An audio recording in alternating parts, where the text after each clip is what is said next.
Assalamualaikum warahmatullahi wabarakatuh, Bapak Ibu.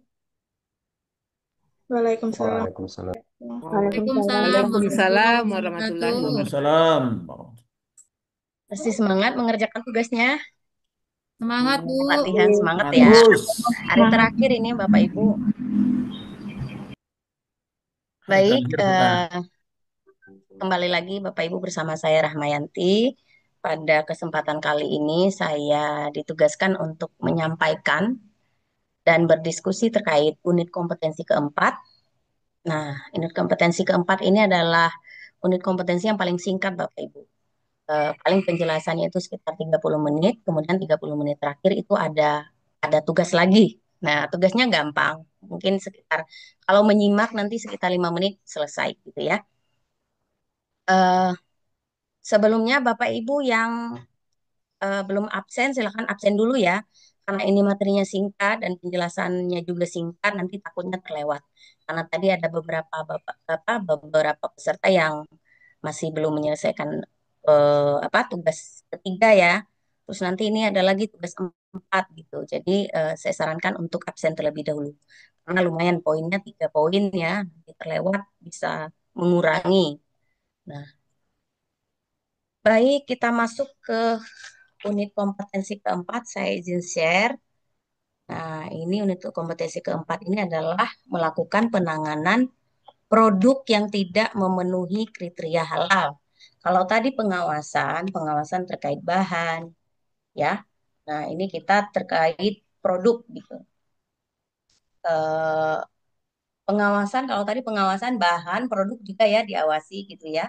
Kemudian ini kita masuk eh, ke penanganan produk yang tidak memenuhi kriteria halal. Nah, ini ada produk Bapak Ibu yang sudah diproduksi, kemudian kok tiba-tiba setelah diawasi, setelah direncanakan melakukan prosesnya ya, eh, pem- apa namanya produksinya gitu ya. Tetapi kok ada ya muncul produk yang tidak memenuhi kriteria halal. Sebenarnya ini seperti apa sih produk yang tidak memenuhi kriteria halal gitu ya? Kira-kira udah kelihatan? Udah ya. Nah, sebelum kita masuk ini Bapak Ibu sambil kita mereview karena ada juga yang uji kom ya di sini setelah ini ya paketnya bundling. Jadi nanti sebenarnya yang diulang-ulang ini adalah nanti kemungkinan besar yang akan ditanyakan juga di uji kom. Nah, sebelum masuk saya mau tanya dulu nih. Kira-kira produk seperti apa yang kira-kira ya produk apa sih yang masuk ke dalam kriteria halal itu? Sebelum kita masuk ke yang tidak memenuhi kriteria. Nah, produk yang halal itu seperti apa? Ada yang bisa berkomentar atau berdiskusi? Buah-buahan, Silakan. tumbuh-tumbuhan, bahan alam yang belum dikelola. Produk ya, Bu ya. Produk. Oh, produk. Nah, kalau Produk itu yang mungkin tadi bahan dihasilkan ya. dari yang mulai dari bahan dan prosesnya semua termasuk dalam daftar bahan halal. Produk Bu Hasna ya. Ya. Jadi mulai dari bahan dasar, bahan baku, kemudian eh, proses produknya proses produknya itu semua masuk ke dalam daftar bahan halal atau bersertifikat halal. Maka hasil produksinya itu halal. Baik, terima kasih Bu Hasma. Ada yang lain? Silakan Bu Ya, Amalia. Bu. Baik, Bu, izin jawab. Produk Ya, halal itu ya produk yang sudah bersertifikasi halal karena di situ sudah ada jaminan terintegrasi bahwa mulai dari pemilihan bahan, proses produksi, pengemasan itu sudah tersertifikasi oleh BPJPH. ya, produk halal itu berarti artinya produk yang sudah sertifikat halal gitu ya. Ya, pertanyaannya sebenarnya seperti apa produk yang yang dikatakan halal gitu ya? Pertama, Bu, Erma mau jawab, Bu. ya siapa? Erma, Bu, Erma. Ya, Bu Erma. Tadi Ya, saya catat dulu ya. Tadi siapa ya Bu Amalia tadi ya? Ya, Bu ya. Amalia Krilan. Ada beberapa Amalia soalnya. Amalia apa? Krilan. Krilan, ya. Ya, siap. Bu Erma silakan. Ya, Produk halal itu produk yang dihasilkan dari bahan dan proses yang sudah sesuai dengan ketentuan secara syariat-syariat Islam. Sama Sehingga, ya. ya ini Erma, yang sehingga bisa dituangkan ke dalam sistem dan disetujui oleh Komite Fatwa MUI. Jadi, oh ini benar nih secara bahan, secara proses, semuanya sudah sesuai dengan ketentuan syariat Islam. Maka ditetapkan Oke, menjadi baik. sebagai produk yang halal gitu. Baik, terima kasih Bu. Sama ya dengan Bu Hasna, artinya produk yang masuk kriteria halal itu adalah produk yang memang sudah dari bahan dan prosesnya halal gitu ya. Ada yang lain yang berbeda kira-kira? Izin menjawab, Bu. Boleh, Bu. Pak, Deden, Bu. Pak Muhammad Iqbal, silakan. Izin menjawab, Bu. Jadi untuk produk halal itu produk yang sesuai dari bahan baku sampai produk jadi itu sesuai syariat dengan mengikuti kriteria pada SJPH. Baik. Izin Kriteria SJPH menjawab. seperti apa Pak? Bagaimana, Bu? Seperti apa kriteria SJPH? Kriteria SJPH itu ada komitmen dan tanggung jawab, ada bahan, ada proses produk halal, ada produk dan juga pemantauan dan evaluasi, Bu. Baik. Ya, Izin menjawab sudah lagi. lengkap ya. Ya, ada lagi yang berbeda, silakan. Satu orang lagi ya. Izin Bu, saya Siapa? Dengan siapa? Siti Adina dari Mataram, Lombok. Oke, Siti Adina. Mungkin Baik. berkaitan dengan ketentuan umum produknya untuk yang halal ya Bu, berkaitan dengan bentuk produknya yang tidak boleh menyerupai hewan dan babi anjing, kemudian juga label kemasan tidak erotis, vulgar atau ada pornografinya, kemudian juga karakteristik atau profil sensori produknya itu tidak memiliki kecenderungan yang secara bau, rasa yang mengarah pada produk haram, dan kemudian secara penamaan produk tidak bertentangan dengan syariat Islam. Begitu Oke. mungkin Bu. Ya, Izin dulu, Saya, Bu, izin. izin, ada lagi. Saya izin Bu. Berikutnya, Tidak terkontaminasi najis. baik ya. Baik, saya catat semua yang raise hand ya. Eh, sebenarnya sudah Izin, terjawab ya, produk izin Bu. yang eh, produk yang masuk atau memenuhi kriteria halal itu adalah produk yang memenuhi 5 kriteria produk produk halal gitu ya. Tadi sudah disebutkan. Yang pertama apa itu kriterianya? Yang pertama adalah komitmen dan tanggung jawab. Kalau misalnya produk itu dihasilkan dari dari bahan dan proses yang halal sudah pasti ya Pak ya. Tetapi karena kita sudah masuk ke dalam sistem, maka juga kita harus melakukan atau memenuhi semua prosedur atau kriteria-kriteria yang disajikan oleh sistem. Nah, sistem sistem jaminan produk halal ini kan ada 5 kriteria yang kemudian ketika ini dipenuhi, maka semua yang dihasilkan dari industri Bapak Ibu itu dikatakan sudah halal, begitu. Ya, yang pertama apa? Komitmen dan tanggung jawab. Komitmen dan tanggung jawab. Komitmen itu apa sih? Gitu ya. Nah, berkomitmen terhadap pemenuhan sistem jaminan produk halal itu sendiri. Nah, kemudian mematuhi perundang-undangan sistem jaminan produk halal gitu. Kalau dia hanya melakukan proses produk halal tetapi tidak mematuhi perundang-undangan sistem jaminan produk halal, nanti kemudian juga akan ada dapat kedapatan apa 125.000, istilahnya mah, kameranya. eh, akan ada temuan kemudian Ya. yang membuat suatu produk itu gagal jadi produk halal begitu ya. Nah, kebijakan halal itu seperti apa? Nah, kebijakan halal itu ya yang tertulis gitu ya. Kemudian tanggung jawabnya seperti apa? Tanggung jawabnya itu adalah perusahaan tersebut harus punya SDM yang memadai. Yang pertama, mempunyai penyelih halal yang mengawasi keseluruhan sistem jaminan produk halal di perusahaan itu. Kemudian ada tim nanti. Kalau misalnya perusahaannya sudah besar, nanti kan harus ada tim ya, tim manajemen halal begitu. Baik yang akan dibagi di setiap bidang-bidang.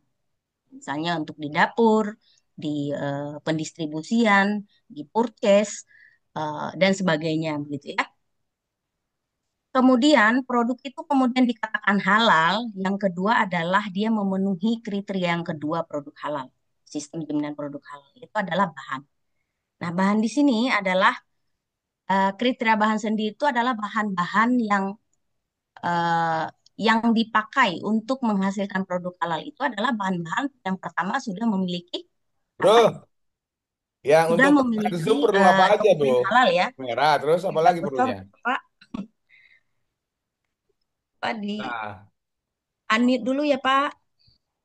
Pak Syamir, saya unmute ya. Nah, Bapak Ibu, untuk kriteria bahan tadi apa? Yang pertama itu adalah produk itu dikatakan halal ketika produk itu menggunakan bahan yang sudah bersertifikat halal atau otomatis halal sesuai KMA sesuai KMA 17 berapa 94 dan 1360 ya. Kalau yang sudah otomatis halal itu. Yang sudah bersertifikat halal itu apa? Dari KMA 744 atau maaf 944 ya. Kalau yang 748, Bu. otomatis halal itu adalah 948.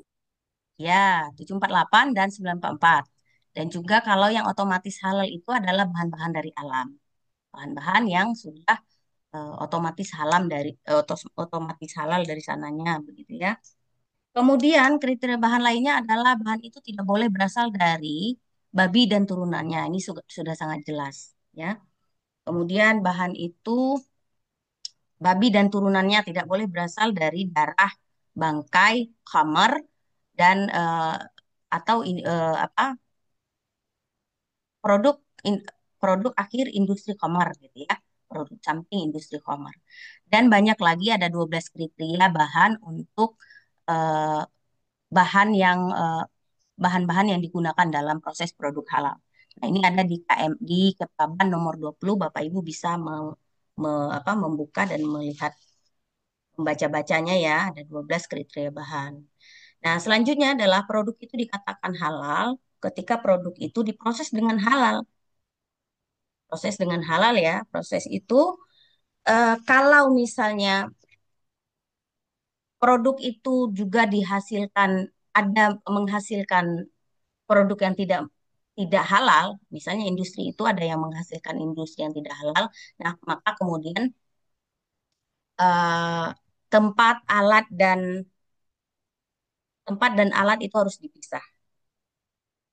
Tempat, lokasi, dan alat itu harus dipisah. Dan untuk ini ada kriteria tertentu. Misalnya ketika misalnya industri itu menghasilkan, misalnya rumah potong hewan saja, ada rumah potong hewan untuk hewan ruminansia, dan juga mungkin ada juga selain memotong hewan halal, juga memotong hewan non halal, misalnya begitu. Nah, kalau ini terjadi di satu satu PU, maka kemudian ini ada ketentuannya. Ketentuannya itu harus dipisah dengan jarak tertentu, dengan eh, pemisahan atau pagar beberapa meter gitu ya, kalau tidak salah 3 meter, kemudian agar tidak terjadi lalu lintas alat dan sumber daya lainnya untuk di dua tempat ini begitu. Kemudian eh, ya tentu untuk proses ini juga harus higienis ya, harus bersih dan suci begitu. Kriteria berikutnya itu apa? Produk ya. Nah, produk tadi sudah familiar sekali, Bapak Ibu sudah sangat mengerti ya. Kalau di dalam sistem jaminan produk halal ini, kalau misalnya produk yang dihasilkan itu memang sudah eh, apa? Dari bahan yang halal, itu otomatis nanti akan dapat sertifikat halal begitu ya. Tetapi tidak di sistem jaminan produk halal. Kalau ada juga ketentuan produk, nah kayak tadi seperti yang sudah dijelaskan bahwa ketentuan produk itu tidak boleh mengandung unsur yang batil gitu ya. Tidak boleh mengandung unsur yang batil, tidak boleh mengandung sensori yang haram misalnya begitu. Misalnya kalau kita menghasilkan keripik rasa babi panggang misalnya begitu. Padahal tidak ada babi panggangnya itu tidak ada. Tidak ada unsur-unsur non halalnya dari DBH atau daftar bahan halal kita.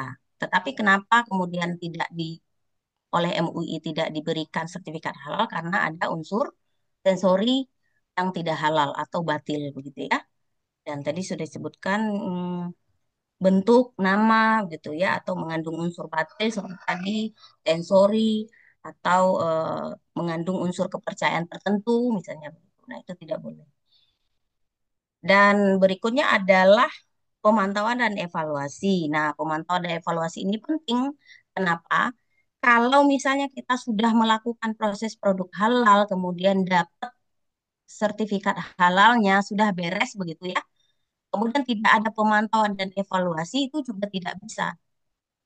Sistemnya mengatur pemantauan dan evaluasi atau audit internal. Nah, pemantauan dan evaluasi itu salah satunya adalah audit internal. Audit internal selama 1 tahun sekali gitu. Kemudian ada juga audit komposisi bahan sebanyak 6 bulan sekali di perusahaan tersebut ketika kita sudah mendapatkan sertifikat halal gitu. Nah, itu rutin dilakukan oleh perusahaan yang atau PU yang sudah mendapatkan sertifikat halal gitu. Ini yang disebut oleh itu. Eh, ada juga kaji ulang manajemen gitu ya, kaji ulang manajemen eh, juga dibutuhkan. Kenapa? Karena ini juga akan melihat seberapa efektifkah Ibu sistem Rahma, jaminan izin. halal itu di Itu slide-nya eh, masih judul, Bu. ya masih memang judul Ibu, belum bergeser, belum saya geser. Ya, ya. Sudah 5 kriteria halal yang akan kita jalankan dan memang harus konsisten kita jalankan ya untuk mendapatkan kesesuaian atau kesinambungan dari sistem jaminan produk halal yang kita eh, lakukan atau kita masuk ke dalamnya. Gitu. Baik, kita masuk ke unit kompetensi keempat, melakukan penanganan produk yang tidak memenuhi kriteria. Nah, kalau tadi produk yang sudah memenuhi kriteria halal itu adalah yang memenuhi 5 kriteria, maka kemudian di dalam produk yang tidak memenuhi kriteria halal ini adalah produk-produk yang cacat dari 5 kriteria ini tadi. Misalnya seperti apa ya, cacatnya itu seperti apa sih gitu ya.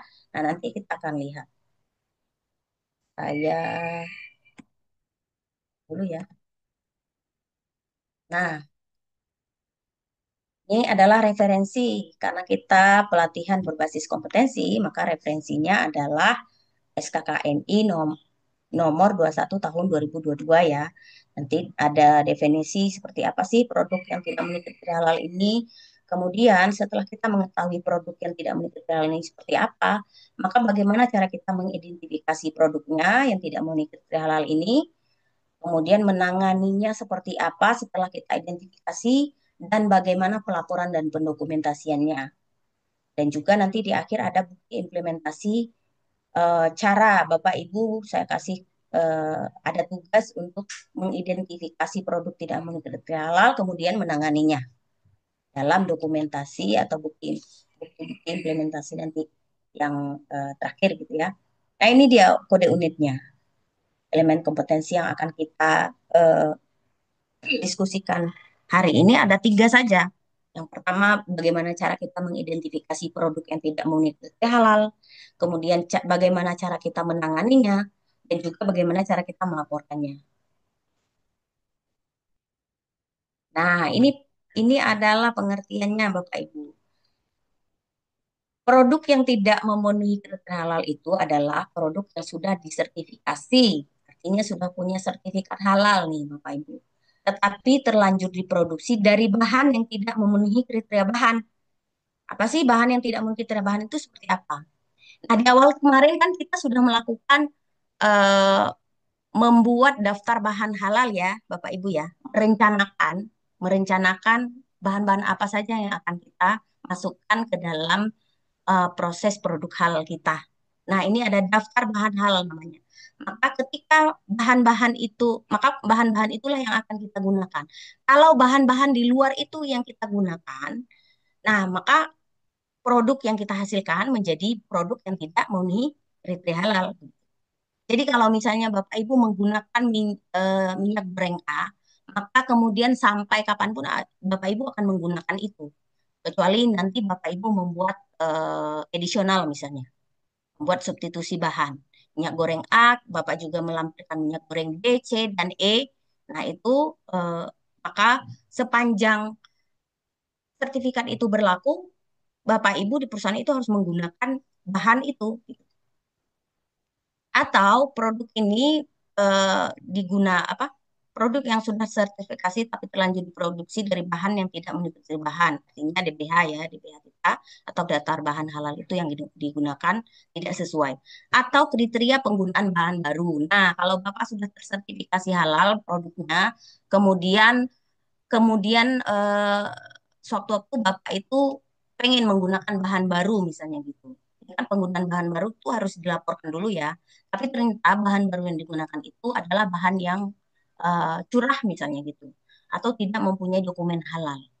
Nah, ini tidak bisa digunakan. Maka ketika misalnya kita menggunakan bahan baru yang tidak mempunyai dokumen halal, itu maka kemudian produk yang dihasilkan juga akan menjadikan produknya tidak sesuai kriteria halal gitu. Dan juga produk ini bisa dihasilkan dari fasilitas produksi yang tidak memenuhi kriteria fasilitas produksi. Nah, seperti apa? Fasilitas produksi yang tidak memenuhi kriteria ya fasilitas pertama yang tidak suci ya, tidak suci, tidak bersih dan tidak suci. Atau kalau misalnya Bapak Ibu menggunakan naklon misalnya, penggunaan fasilitas bersamaan dengan orang lain, maka fasilitas itu juga harus bersertifikat halal gitu. Kalau tidak bersertifikat halal, walaupun dia tidak menggunakan atau menghasilkan produk yang tidak halal, maka kemudian produk Bapak Ibu akan menjadi produk yang tidak memenuhi kriteria halal. Nah, kenapa? Karena memang dari di sistem jaminan produk halal ini semua itu harus tersertifikasi halal. Atau apa dokumen halal itu kemarin kan Bapak Ibu sudah mendapatkan ya, selain SH, yang pertama, yang utama itu adalah sertifikat halal. Yang kedua, selain sertifikat halal itu ada dokumen-dokumen misalnya seperti COO, COA, MSDS, atau alur proses, atau apa lagi yang lain. Ada beberapa ya, ada banyak ya misalnya begitu. Tapi yang paling utama itu sertifikat halal. Nah, ini ya pengertiannya kita ini lagi produk yang sudah disertifikasi dan terlanjur diproduksi dari bahan yang tidak memenuhi kriteria bahan atau kriteria kriteria penggunaan bahan baru atau bisa diproduksi dari fasilitas yang tidak memenuhi kriteria fasilitas produksi. Nah, ini tadi bahan-bahan yang eh, tidak boleh digunakan dalam proses produk halal kita. Pertama ada tidak boleh dari bahan babi dan turunannya ya. Turunannya itu apa? Bukan keturunannya ya, Bapak Ibu ya, bukan anaknya gitu ya. Tapi apa? Turunan babi itu apa aja Bapak Ibu? Ada gelatin ya, apalagi ada bulu misalnya. Babi, Babi, kulit, tulang babi, Tulang babi ya, tulangnya itu. lemaknya, lemaknya, Kalau tulang Bulu-bulu lemaknya babi, lemak babi. ya. semua, semua Semua unsur babi itu tidak boleh babi ya. ya. Babi dan turunannya apapun itu gitu ya. Kemudian darah tidak boleh berasal dari darah. Ada ya makanan-makanan yang dari darah itu Bu, ya, yang kalau di sini mungkin masih tradisional, kalau di luar sana masih ada lah ya dari darah itu. Nah itu tidak boleh. Kemudian dari bangkai, bangkai itu mungkin dapat kita membeli ayam yang mungkin mati kemarin atau tiren, Ayam tiren. yang tiren gitu ya mati kemarin Pak ya. Kemudian apa bangkai ya, kemudian bagian tubuh manusia. Nah, untuk bagian tubuh manusia ini seperti untuk kalau kita ini makanan minuman semua ya. Kalau bagian tubuh Rahma manusia ini izin. biasanya untuk kosmetik begitu ya. Kosmetik itu tidak boleh. Kosmetik itu apa? Misalnya dari plasenta manusia gitu ya. Kemudian bahan dari khamar, minuman beralkohol dan hasil samping khamar gitu. Bahan yang tidak lazim digunakan di industri seperti bahan dari hewan bertaring, berkuku tajam, anjing, tikus, buaya dan lainnya. Kemudian campur apa bahan yang bercampur dengan bahan haram dan sebagainya ya. Nah, ini contoh jenis ketidaksesuaian. Ini adalah contoh Bu, dari izin Bu. bahan yang ya Pak, nanti mungkin ada sesi ini Pak ya. Nanti lupa lagi kayak kemarin Bu. Oh ya udah satu aja boleh. Ya, izin Bu. Jadi gini, Pak Samir. eh jadi berapa berapa tahun yang lalu itu saya menemukan snack di kantin sekolah anak-anak. Ya, itu ada ilmu Fire 472 478 itu loh, Bu. Nah, setelah saya googling, itu ternyata kan ada kandungan babinya. Tapi Hmm. sudah bersertifikat halal tuh produknya. Gimana itu ya, Bu? Nah, kalau Kalau yang kayak begitu sebenarnya di luar sana banyak ya Pak ya, banyak yang ditemukan gitu. Kayak kemarin terakhir itu ada yang terupdate, Bapak Ibu tahu ya, yang makanan anak-anak itu apa marshmallow yang mengandung porsin itu kan juga sudah punya sertifikat halal gitu ya. Ya, betul Nah, betul. kemudian itu ditarik ya Pak ya. Kalau itu kedapatan maka kemudian dia akan ditarik dari peredaran. Kalau misalnya masih juga menggunakan nanti kan ada sistem SP ya Pak ya. Apa sih sistem teguran dari PPCPH itu ya, pertama SP1, SP2, SP3. Yang SP3 itu mungkin dicabut sertifikatnya gitu ya Pak ya. Nah, itu kalau kedapatan. Nah, dan kalau misalnya kita sebagai konsumen ya, kalau misalnya mendapatkan hal seperti itu juga kita baiknya melaporkan gitu ya Pak ya. Apalagi sudah menjadi penyelidikan. Nah, ini adalah salah satu bahan yang terindikasi tidak halal ya, ayam yang hanya tidak disembelih dengan sesuai syariat Islam. Nah, kemudian Jadi ketentuan keterangan SJPH emulsifier lainnya, itu yang 472 478 itu bisa dari babi, bisa dari hewan lain, Bu. Jadi makanya itu mungkin yang perlu diperbaiki sehingga apa ya namanya? eh, tidak ada celah untuk menggunakan emulsifier itu dengan kode itu kan. baik.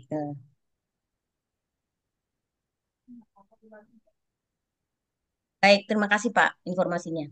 Kemudian ini ada ketentuan SJPH. Selain dari bahan tadi ya Bapak Ibu ya, selain dari bahan di BH atau daftar bahan halal yang kita gunakan, kemudian penggunaan bahan baru dan fasilitas, produk yang tidak memenuhi kriteria halal dapat juga kita identifikasi dari audit internal. Nah, ini kan tadi ada audit internal ya. Audit internal itu 1 tahun sekali atau audit pemasok setiap kalau audit pemasok setiap kita melakukan PO ya Pak ya, Bapak Ibu ya. Nah, itu audit pemasok, kemudian pemeriksaan mutu produk gitu ya yang rutin, kemudian ini yang menggunakan sistem ISO misalnya gitu ya atau sistem mutu gitu ya. Atau juga analisa laboratorium. Nah, ini analisa laboratorium untuk misalnya makanan minuman yang terindikasi mengandung DNA babi atau mengandung alkohol. Nah, untuk makanan minuman kira-kira Bapak Ibu yang eh, toleransinya untuk makanan minuman terhadap alkohol alkohol ini berapa ya Bapak? Di bawah 0,5. 0,5%. Dari 0,5 0,05%. persen. Ya, untuk makanan itu adalah sama dengan 0,5% ya, tapi kalau untuk minuman itu di bawah 0,5%. Nah, toleransi untuk alkohol makanan minuman ya. Kemudian perusahaan harus memiliki prosedur tertulis. Nah, di sini Bapak Ibu.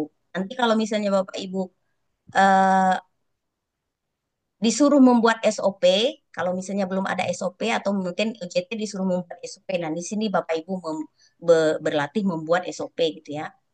Perusahaan harus memiliki prosedur tertulis untuk menangani produk yang tidak memenuhi kriteria halal. Nah, Bapak Ibu nanti kalau misalnya belum ada nih SOP atau prosedur tertulis untuk penanganan produk yang tidak memenuhi kriteria halalnya, misalnya tiba-tiba kok ada yang produk yang tidak memenuhi kriteria halal, maka Bapak Ibu bisa membuat SOP. SOP ya, prosedur untuk bagaimana cara kita menanganinya. Produk yang tidak memenuhi kriteria halal tadi gitu ya. Kita langsung buang gitu, atau kita musnahkan bagaimana gitu ya. Kemudian prosedur ini harus memuat definisi yang tepat tentang produk yang tidak memenuhi kriteria halal dan cara menanganinya. Ya. Nah, ini Bapak Ibu ya. Sebentar ini menghalangi. Eh, ulang.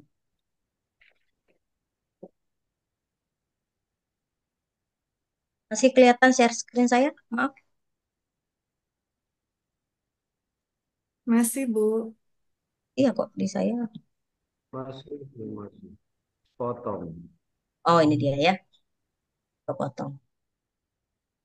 Nah, yang pertama bagaimana cara kita mengetahui produk kita itu tidak halal? Yang pertama kita identifikasi ya, mengidentifikasi produk yang tidak memenuhi kriteria halal. Sebagai penyelia halal, langkah kerjanya itu produk yang dihasilkan dari proses produk halal di perusahaan Bapak Ibu yang tidak memenuhi kriteria halal itu diidentifikasi sesuai prosedur. Nah, ada prosedur ya bagaimana cara kita mengidentifikasinya. Kemudian melihat penyebab dan jenis ketidaksesuaiannya. Ketika kita telusur, kita identifikasi nih sebenarnya penyebabnya apa sih gitu ya. Misalnya ada produk Bapak Ibu yang tidak sesuai kriteria halal. Penyebabnya apa? Apakah dari bahan? Misalnya bahan yang kita gunakan itu tidak bahan yang tidak ada di dalam daftar bahan yang kita ajukan di awal, misalnya begitu. Nah, itu maka kemudian produknya itu tidak memenuhi kriteria halal meskipun bahan itu halal. Nah, kalau bahannya halal bagaimana, Bu? Rugi dong. Itu kan bahannya halal, tetapi tidak ada di daftar bahan halal. Boleh nggak kita gunakan? Tidak boleh, ya. Tidak boleh, tetapi kita sebenarnya produk itu halal, tapi hanya saja karena kita masuk ke dalam sistem, maka sistem itu tidak memperbolehkan Bapak Ibu eh, menyebarkan atau menjual produk tersebut yang tidak masuk ke dalam daftar bahan halal Ibu, meskipun bahannya halal. Kemudian bagaimana, rugi dong gitu. Boleh dijual, dipending dulu. Kita daftarkan dulu nih bahan yang tidak ada di daftar bahan halal ini, daftarkan dulu ke BPJPH, makanya kemudian setelah mendapat persetujuan baru kemudian bisa dijual kembali gitu. Nah, jadi penyebabnya bahan atau apa ya, misalnya bisa dari fasilitas dan sebagainya. Itu bisa kita lihat. Misalnya bisa jadi dari kita lihat dari gudang misalnya begitu ya. Ternyata ketika penyimpanan ada ini gitu, ada apa sih namanya? Ada kardusnya yang bolong, ternyata di apa namanya? Rusak oleh hewan pengerat misalnya. Nah, itu berarti penyebabnya itu karena hewan pengerat. Makanya kemudian di sini perlu adanya animal control ya di gudang penyimpanan Bapak Ibu. Kalau misalnya produksi Bapak Ibu itu produknya itu harus disimpan gitu ya. Kemudian juga jenis ketidaksesuaian atau penyebab lainnya itu bisa jadi misalnya validasi sistem atau alat gitu ya. Kemudian juga bisa dari personil Bapak Ibu. Personil misalnya, makanya kemudian kita wajib melakukan sosialisasi agar semua sistem jaminan produk halal yang kita gunakan ini tersosialisasi atau diketahui semua personil ke seluruh bagian ya. Jadi tidak boleh lagi membawa makanan minuman dari luar atau menggunakan fasilitas-fasilitas di dalam di dapur tersebut untuk makanan pribadi gitu ya, untuk memasak makanan pribadi gitu atau personil. Jadi disediakan tempat tertentu untuk karyawan gitu. Nah, yang selanjutnya setelah kita melakukan, oh ya, ini masih mengidentifikasi ya. Caranya itu bagaimana cara kita mengidentifikasi bisa menentukan produk yang tidak mengikuti halal ini dari jenis produk misalnya. Misalnya ada batch, nomor batch gitu ya, atau lokasi terjadinya. Kalau misalnya tadi terjadi di gudang misalnya gitu kan, atau di dapur, basi misalnya gitu, itu terjadi di dapur gitu ya. Atau tanggal terjadinya gitu dari dan juga bukti-bukti lainnya.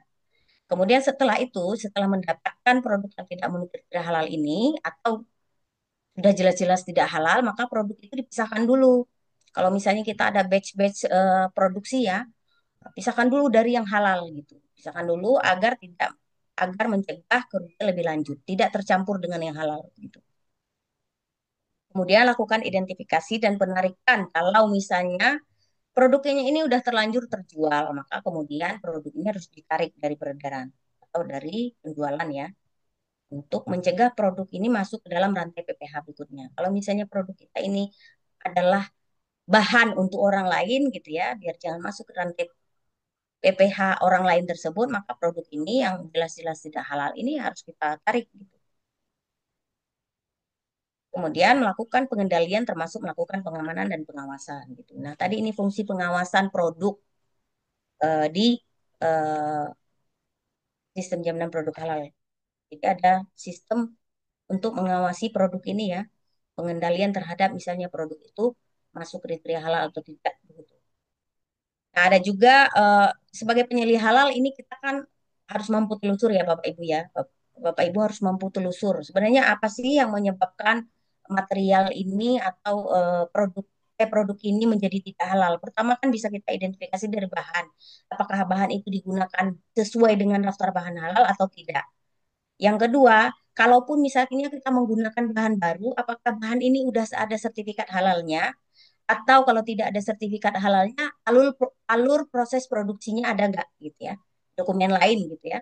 Nah, jadi yang kita harus telusur itu pertama ya materialnya gitu ya. Bahan baku yang kita gunakan itu halal atau tidak, mempunyai sertifikat halal atau tidak gitu. Ya dokumen halal atau tidak.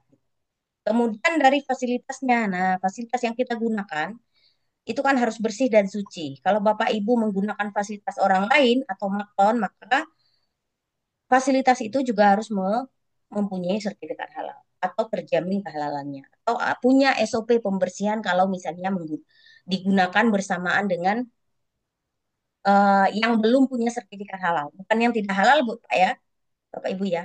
Jadi kalau misalnya ada fasilitas yang kita gunakan tetapi dia tidak punya sertifikat halal, maka tapi dia selain menghasilkan produk halal tapi juga produk yang sudah punya sertifikat tapi menghasilkan produk yang belum punya sertifikat gitu ya.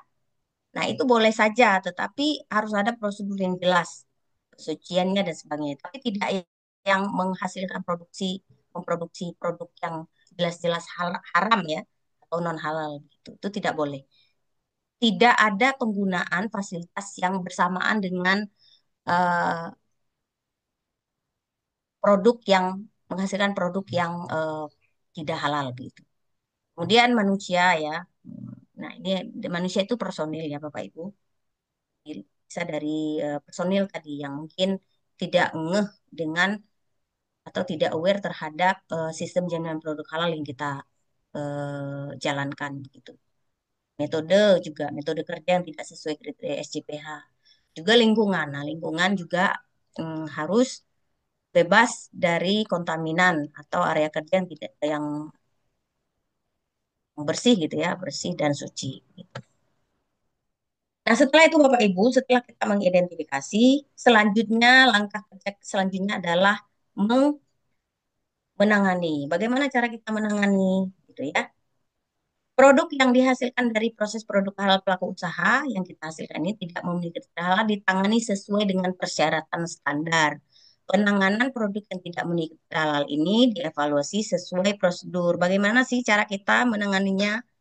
Ini bukan bahan, Pak ya. Ini produk gitu. Produk yang sudah kita hasilkan ternyata tidak halal. Nah, bagaimana cara eh, kita tangani? Nah, yang pertama, tidak dijual ke konsumen yang mempersyaratkan produk halal. Nah, ini sudah sangat jelas. Kalau produk yang kita hasilkan non halal atau haram, terus tidak boleh dong kita jual ke konsumen yang mempersyaratkan produk halal ya. Nah, di dalam industri lain mungkin ada istilah ini, tetapi dalam dalam industri halal tidak ada istilah rework, mengolah ulang produk gitu ya, yang tidak pengolahan ulang produk tidak sesuai dengan tujuannya memperbaiki kesalahan sehingga dapat memenuhi standar. Nah, tidak ada istilah rework dalam sistem jaminan produk halal. Tidak ada istilah downgrade, menurunkan kualitas satu kita menjual murah misalnya begitu.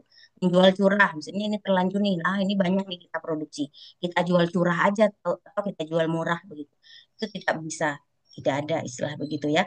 Kemudian tidak juga ada istilah reformulasi produk, membuat formula-formula tertentu, kemudian kita jual begitu ya, sehingga dia menjadi produk lain gitu ya, produk yang lain selain produk utama kita, kemudian kita jual, itu tidak boleh. Nah, tentu produk yang jelas-jelas tidak halal ini tidak boleh diklaim sebagai produk halal ya. Nah, bagaimana Bapak Ibu boleh nggak ya kita jual produk ini ke konsumen yang tidak mempersyaratkan produk halal atau konsumen non-muslim misalnya. Boleh nggak ya? Boleh. Boleh. Kenapa Pak bolehnya? Alasannya gimana? Ya, karena mereka memang tidak membutuhkan halal, Mbak. Ya jelas Pak ya, tidak membutuhkan halal jadi boleh saja Memang gitu tidak ya. membahayakan kesehatan. Nah, Ya, tapi kalau membahayakan kesehatan bagaimana? Nggak boleh, Bu. Nggak boleh ya. Nah, Nggak boleh boleh. saja sebenarnya kita jual. Misalnya apa ya? Kita terlanjur membuat roti yang dihasilkan dari bahan curah tetapi ternyata tidak halal. Bahannya itu tidak halal begitu atau tepungnya itu tidak halal gitu. Boleh nggak kita jual ke konsumen yang tidak yang non muslim? Boleh, tetapi dengan syarat tertentu, dengan komitmen-komitmen atau bukan komitmen apa sih, dengan ketentuan-ketentuan tertentu. Jadi ada syaratnya itu apa ya? Ya komitmen-komitmen tertentu lah dengan dengan customernya gitu. Jadi ini tidak boleh memang harus dijual, misalnya harus dijual memang harus memang dikonsumsi oleh mereka atau komunitas mereka dan tidak boleh diberikan ke orang lain misalnya gitu ya. Atau apa namanya? Perjanjian-perjanjian tertentu ya gitu ya.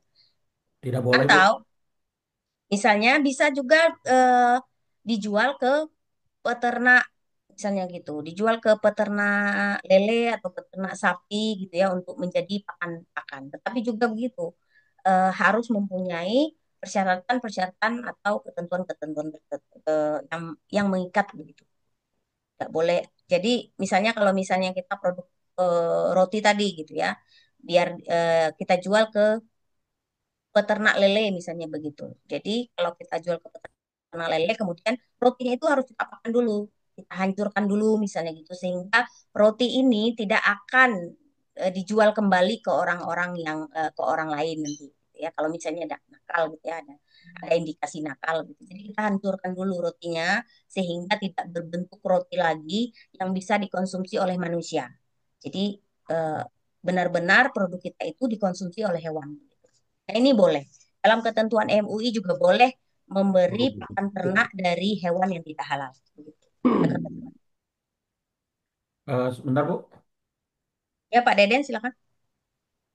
eh dengan apa yang disampaikan barusan terkait dengan ada produk yang ternyata ada bahan baku yang tidak halal sehingga salah satunya contohnya dengan roti yang menjadi barang tidak halal untuk kita sebagai muslim. Mm-mm. Kemudian tadi Ibu menyampaikan, ini mungkin sedikit koreksi saja, diberikan kepada orang yang bukan muslim boleh. Mm. Bagaimana bukan ini dengan mohon maaf sebelumnya dengan Al-Baqarah 168 itu, ya ayuhan nasu kulu mimma rojaknakum halalan thayyibah. Ya, Wahai seluruh umat manusia, manusia di sini kan bukan hanya muslim, ya, tetapi non muslim juga. Konsumsi apa yang sudah aku berikan kawan yang halal dan thayyib. Bagaimana dengan itu? ya, Ini benar Pak, soalnya Al-Quran Al-Baqarah 168. Terima benar kasih. Pak. Mm. Jadi yang disebut dengan boleh dijual ke konsumen yang tidak mempersyaratkan produk halal tadi, kalau eh, kalau ketidaksesuaiannya itu atau ketidakhalalannya itu misalnya karena ada unsur babi misalnya gitu. Mereka kan tidak mempermasalahkan ada babi ya Pak ya. Tetapi kalau misalnya membahayakan tubuh, nah itu tidak boleh dong. Nah, makanya ini ada yang ini yang terakhir ya Pak ya. Jika tidak dapat dijual ke konsumen yang tidak mempersyaratkan produk halal atau non muslim, maka produk tersebut harus dimusnahkan atau dimanfaatkan sebagai pakan ternak. Jika tidak dapat dijual ke konsumen yang tidak mempersyaratkan produk halal, misalnya produk itu jelas-jelas ada unsur yang tidak mengandung unsur apa ya kimia yang membahayakan tubuh. Itu kan jangankan non muslim, ini muslim, non muslim, manusia pokoknya tidak boleh ya Pak ya. Tetapi kalau misalnya maka kemudian produk itu diapakan? Kalau bisa kalau tidak dimusnahkan ya harus dimanfaatkan sebagai pakan gitu Pak. Jadi mungkin apa namanya ayat tadi berlaku ya kalau misalnya penyebabnya itu ya tidak yang membahayakan gitu ya Pak ya. Oke, siap. Untuk yang Terima tidak kasih. membahayakan begitu. Nah, kemudian selanjutnya Bapak Ibu kita mengevaluasi bagaimana penanganan kita itu apakah sudah sesuai ya melakukan analisa efektivitas dan efisiensi penanganan produk terhadap penanganan produk tadi. Memastikan penanganan produk ini dilakukan secara benar dan efektif. Nah, kita lakukan evaluasi nih apakah benar nih kalau misalnya ada produk yang tidak halal ini kita jual ke konsumen yang tidak mempersyaratkan produk halal boleh nggak? Efektif nggak gitu? Gitu ya. Sesuai dengan jenis ketidaksesuaian yang kita temukan. Kemudian kalau misalnya tidak dijual atau kita musnahkan saja gitu. Kita musnahkan atau dialih manfaatkan, diberikan sebagai pakan ternak begitu ya. Kemudian selanjutnya setelah kita melakukan penanganan terhadap produk kita yang tidak halal tadi, kita laporkan. Karena ini sistem, semua yang kita lakukan itu kita catat. Karena kita sudah masuk ke dalam sistem jaminan produk halal, semua yang kita lakukan dalam proses produk halal itu kita catat. Kita catat, kita laporkan, dan kita dokumentasikan. Dokumentasinya itu bisa dokumentasi foto, video, kemudian juga ada bukti-bukti implementasi gitu ya Pak ya. Di dokumen tertulis dengan yang tidak mengikuti hal ini, kemudian dilaporkan gitu ya. Nah, kalau misalnya yang tertulis ini buatkan format-format tertentu gitu ya. Kalau dari BPJPH itu memang sudah ada format yang standar. Tapi kalau misalnya Bapak Ibu sudah mempunyai format tertentu untuk penanganan produk ini, silahkan nanti diintegrasikan saja dengan format-format yang sudah disediakan oleh BPJPH. Nah, ini formatnya ya. Nah, ini berita acara penanganan produk yang tidak sesuai kriteria halal. Ada tanggal, hari, tanggal, bulan, dan tahun. Kemudian di sini ada nama produk yang kita identifikasi apa misalnya, dari batch berapa misalnya. Nama item ya, kemudian jumlahnya berapa.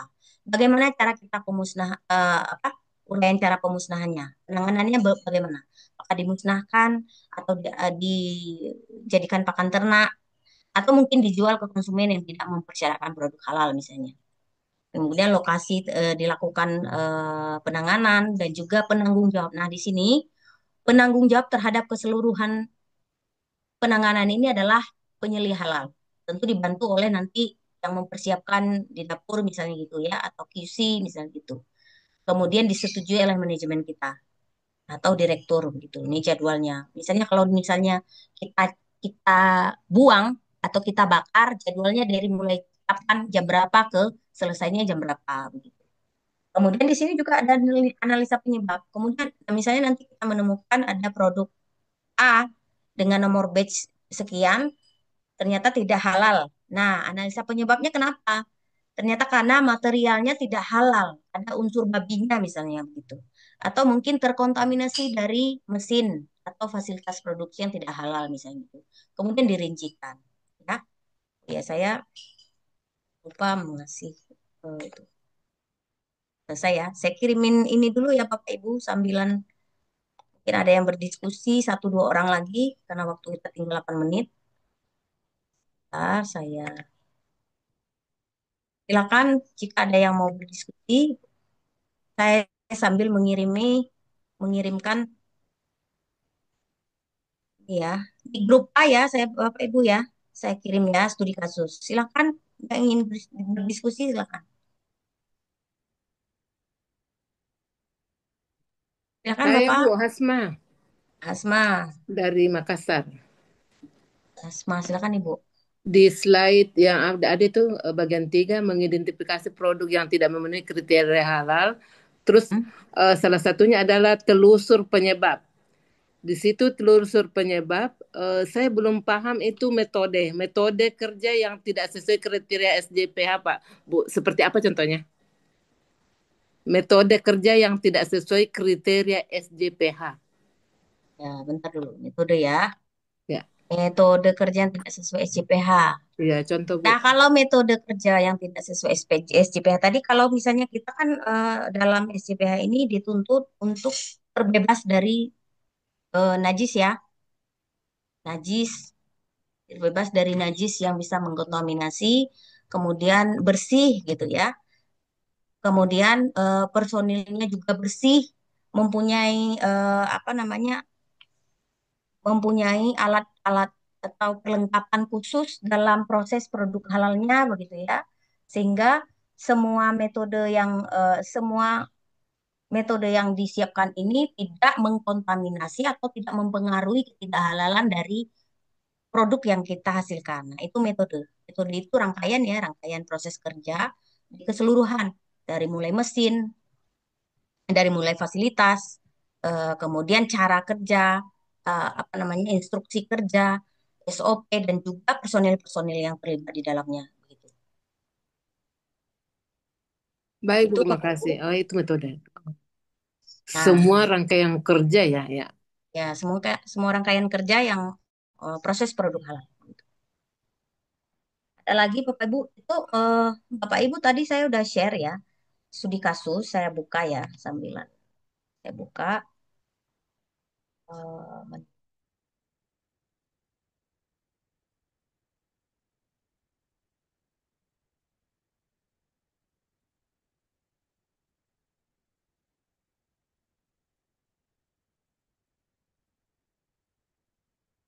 sudah masuk ya di grup A ya.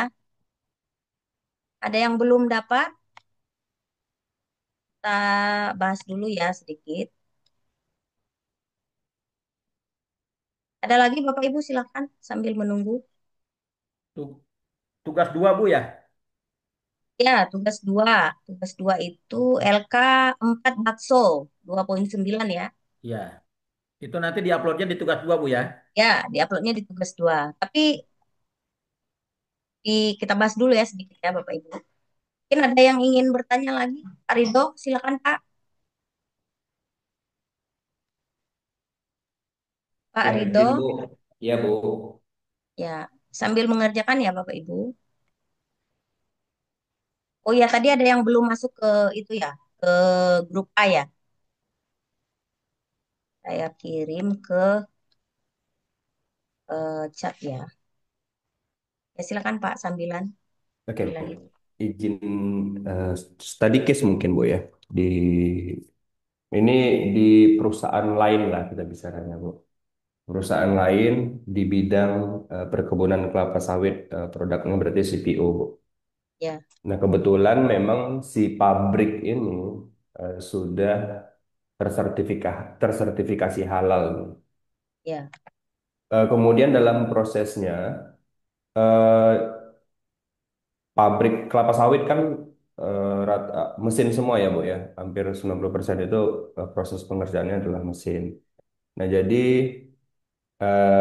misalnya terjadi kecelakaan kerja nih Bu dan eh, manusianya itu masuk mungkin ke dalam mesin proses.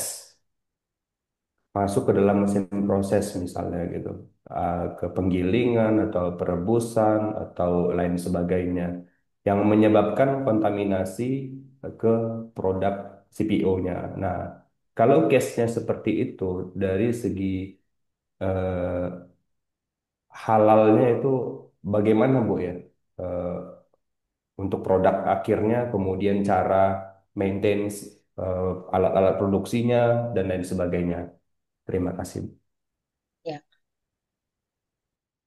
Eh, kalau kasusnya seperti ini, kalau misalnya masuk kecemplung gitu Pak ya, ke dalam Iya, eh, apa CPO yang belum dimurnikan ini Pak ya misalnya ya. iya Bu. Nah, misalnya ada orang yang masuk ke dalam CPO yang belum dimurnikan ini. Itu sebenarnya kalau menurut ini ya, menurut Ustadz itu kita mengambil ini aja Pak.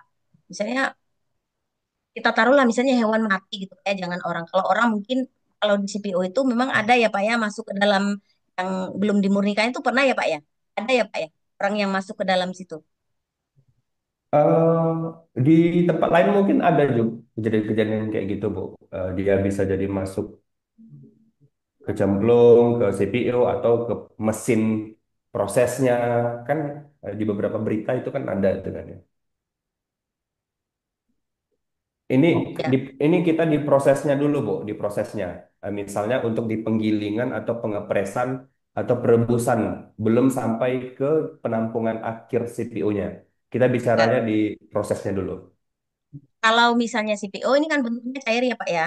Nah, jadi Iya. kalau misalnya ada kontaminasi atau memang terjadi kecelakaan kerja seperti itu, kalau yang namanya cair itu yang tidak bisa dipisahkan, kalau tidak bisa dipisahkan antara yang masih bisa digunakan atau tidak, itu tidak maka kemudian otomatis CPO-nya akan harus dimusnahkan gitu Pak ya. Karena tapi kalau misalnya CPO-nya ketika misalnya terkontaminasi eh, apa tadi dengan orang atau najis yang memang bisa dipisahkan, maka kemudian ambil yang bagian yang terkontaminasi itu saja. Tapi kalau sudah tidak bisa dipisahkan, Pak, misalnya bercampur, misalnya ada unsur darah yang kemudian bercampur ke dalam CPO ini atau di dalam yang inilah kayak CPO yang sedang direbus gitu ya, dan tidak bisa dipisahkan lagi, maka kemudian ya itu sudah menjadi najis gitu, Pak. Sudah Oke. tidak bisa dipisahkan, kemudian ya harus di apa dimusnahkan begitu. Tapi kalau misalnya dia masih bisa kira-kira masih bisa dipisahkan, maka kemudian yang terkena najis saja yang kita buang itu. Lebihnya Oke. tidak masalah. Misalnya seperti air juga begitu. Mungkin kemarin Ustadz Pak Kiai mungkin ada menjelaskan terkait apa namanya eh itu ya terkait air Ada, gitu ya. ada, Apa Bu. sih? ya. Yang jadi Ya, kalau yang terkena najis saja yang dibuang gitu, Pak. betul. Kalau case-nya seperti itu kan, Bu. Nah, ini kan misalnya kalau di pabrik kelapa sawit itu ada beberapa stasiun kan, Bu ya. Kalau misalnya dia di pertama misalnya di perebusan itu. Di perebusan itu kan sterilizer alatnya. Pakai tekanan lah gitu kan. Misalnya eh, ada manusia yang masuk ke dalam situ, itu gimana ya? Dia kan perebusan. Meninggal Kan gitu, Pak ya. ya meninggal lah dia, Bu. Misalnya gitu kan. Kontaminasinya sudah seperti apa ya? Karena dia nggak melebur, kemudian Ya, darahnya sudah kering. Eh, Nah, case yang seperti itu seperti apa? Itu yang pertama. Kalau misalnya dia di stasiun penggilingan, oke, Masya berarti Allah. itu penggilingan, berarti kan memang udah tercampur tuh Ya, secara benar, Pak. ya, itu udah tercampur benar-benar tercampur baik dari darah segala macam daging ya. Nah, kemudian yang ketiga, kalau misalnya dia masuk ke dalam storage tank, tempat penyimpanan akhir, dia masuk ke dalam kejebur gitu kan, meninggal. Nah, kalau seperti itu gimana, Bu? Case ketiga itu gitu. Saya, saya mendengarnya ngeri kali, Pak. Ngeri kali Ya, case-nya ya. Nah, jadi karena intinya begini. hmm, Intinya kalau sesuai apa fatwa MUI untuk yang benda-benda cair seperti ini, kalau misalnya ada kontaminasi seperti yang tadi yang case pertama itu kalau misalnya perebusan misalnya gitu Pak ya, kalau tidak menimbulkan bau, rasa dan warna dari produk itu tidak masih bisa di ini gitu Pak, masih bisa digunakan. Tetapi kalau memang sudah ada case kedua itu kan memang sudah bercampur ya Pak ya, tidak bisa dipisahkan ya, lagi antara mana yang produk, mana yang bercampur dengan produk gitu Pak. Nah, itu sudah memang sudah tidak bisa digunakan gitu. Kalau case yang ketiga juga begitu, Pak. Kalau misalnya masih bisa tidak ada rasa, bau dan warna yang apa namanya yang terjadi gitu ya, maksudnya yang berubah begitu ya, maka kemudian CPO tersebut masih bisa digunakan. Karena kita tahu ya kalau misalnya produksi CPO ini kan dia dalam jumlah yang sangat besar ya, Pak iya ya. betul. Enggak mungkin kita kemudian ketika orang tercemplung ke situ, kemudian kita buang semuanya gitu. Ya, ini sudah pernah ditanyakan dulu kalau tidak salah saya ke Ustadz gitu. Jadi jawabannya seperti itu. Itu karena Kira-kira kecemplung seperti kalau itu yang ya. ke tergiling tadi berarti itu sama Nah, sekali kalau itu kan sudah merubah ini Pak ya. Udah merubah tercampur rasa. gitu ya Pak ya. Merubah warna dan juga merubah rasa. Warna lah ya Pak ya yang paling mencolok Kalau gitu. Jadi warna kayaknya kemungkinan enggak sih, Bu, karena produksinya kan besar ya, banyak. Mungkin nah, satu hari itu mungkin bisa sampai ratusan ton gitu ya, puluhan sampai ratusan ton gitu ya. kan. Kalau misalnya dibandingkan satu em, manusia yang masuk ke dalam itu digiling, kayaknya nggak mempengaruhi warna, warna ya. Tapi kalau rasa nggak tahu gitu kan. Kalau Tapi bau sudah kan ada unsur DNA manusianya Pak. ada unsur Jadi DNA tidak boleh manusia. ada ini tadi kan Pak ya. Tidak boleh ada apa bagian tubuh manusia tadi Pak ya. Oke oke oke sip, sip. Saya kira saya bantu menjawab tuh. Ya. Bapak Jangankan Ibu mungkin manusia. sambil mengerjakan ya. Kita ngobrol tapi sambil mengerjakan studi kasus ya. Silakan Nggih. Bapak. Jangankan manusia, kemasukan kucing walaupun nggak berubah ya tetap harus dibuang itu. Ya. Nggih. Karena sudah terkontaminasi, nggak bisa dipilah-pilah ini berubah warna, rasa, nah itu ya. Karena Iya. ini sudah tercampur daripada gen najis tadi. Ya. Kalau kecampur najis kan ada hukumnya, Pak. Berapa airnya, volume airnya, kan ini kalau kucing tadi kan itu masih bisa inilah. Kalau case-nya Jadi manusia bisa itu kan, dipisahkan. eh, kalau case-nya manusia kan masih jarang terjadi gitu. Makanya kalau kucing ya masih bisa dimaklumi sih. Kalau misalnya dengan produksi CPO yang sebesar ini ada hukumnya juga kan, eh, yang yang akan menyebabkan Baik, produk baik. itu masih tetap halal Ya, gitu. baik. Ya. Baik, Bapak dan Ibu, saya ambil alih sebentar. Eh, Nanti bisa dilanjutkan ya diskusinya masalah CPO manusia yang kecebur ya. Mbak Rahma bisa di closing dulu karena sudah jam Oh 10. ya, ya, baik. Jadi kita tidak membahas lagi soal ya Bapak Ibu ini sudah sangat jelas ya. mana yang menjadi penyebabnya, kemudian apa saja nama itemnya, jumlahnya berapa. Kemudian Bapak Ibu bisa membuatkan uraian pemusnahannya. Mau dimusnahkan atau dikasih ke siapa begitu ya? Ke maksudnya customer yang tidak mempersyaratkan produk halal boleh atau dijadikan apa namanya? Dijadikan pakan ternak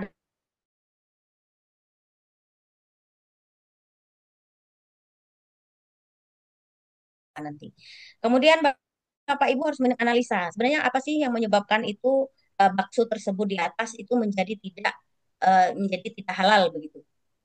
Apa nih? Apakah materialnya atau fasilitasnya atau mungkin personilnya atau juga lingkungannya. Kemudian Bapak Ibu bisa rincikan nanti. Oh, ternyata materialnya tidak halal bisa gitu. Kenapa? Tidak halalnya kenapa? Gitu ya. Baik, Bapak Ibu mungkin itu saja. Kalau misalnya ada diskusi lagi nanti mungkin bisa ya dilanjut nanti ke materi berikutnya sama saja gitu ya. Saya stop dulu. Demikian mungkin materi dan diskusi dari unit kompetensi keempat dari saya. Mohon maaf atas segala kekurangan dan semoga dengan mengetahui unit ini dan bagaimana cara penanganan ini, Bapak Ibu sebagai menjadi seorang penyelih halal yang memang kompeten dari unit kompetensi ini dan unit kompetensi yang lainnya. Semoga menjadi berkah ilmunya. Saya akhiri bila taufik wal hidayah. Assalamualaikum warahmatullahi wabarakatuh. Saya kembalikan kepada Bu Elia. Warahmatullahi wabarakatuh. Baik, terima kasih Bu Rahma ya sudah menyampaikan ya sesi kedua ya di hari ini terkait pelanggan produk yang tidak sesuai kriteria. Nah, Bapak dan Ibu sekalian, sudah lewat 7 menit, kita langsung saja ya.